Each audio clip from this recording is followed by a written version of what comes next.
Alors pour le choix des sujets, en fait, ça suit notre exploration qu'on mène depuis 5 ans, notre exploration des évolutions humaines et sociétales sur le territoire de la Vendée. Donc effectivement, on a connaissance par soit des rédacteurs bénévoles, soit par nos propres recherches d'initiatives, de porteurs de projets, d'acteurs du territoire qui nous semblent inspirants. Et donc tout simplement, on part à leur rencontre de manière à les interviewer, à ce qu'ils nous racontent leurs initiatives, leur parcours de vie. On s'intéresse aussi à cette notion de sens qu'il y a derrière les initiatives, qui nous racontent leur quête de sens aussi dans cette période. Donc ce sont des rencontres humaines qui nous permettent de façonner ensuite soit des articles, des podcasts ou des vidéos. Il y a une nouveauté dans le prochain numéro parce qu'on va consacrer un dossier à l'alimentation, donc un dossier de 4 pages.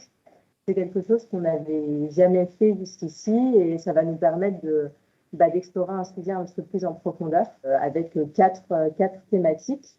L'accès à la terre, la promotion de la vente directe.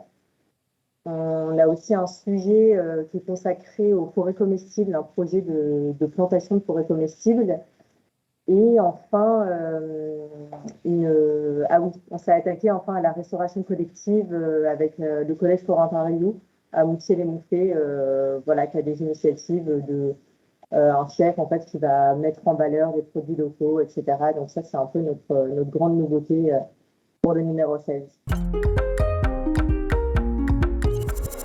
On part parfois, on ne se limite pas aux frontières administratives de la Vendée. On dit que c'est le territoire de la Vendée. Certains parlent de Grande Vendée, clin d'œil à Jean-Michel Mousset. Et en fait, voilà, on a pu partir un petit peu à la frontière au niveau du Longeron. Il y a un collège libre qui expérimente de nouvelles approches éducatives en Deux-Sèvres. Dans le prochain numéro papier, Léopoldine, dans notre équipe est partie à la rencontre d'une femme qui propose de l'équithérapie et qui apprend à des femmes à mieux se connaître, à prendre soin d'elles, à s'aimer.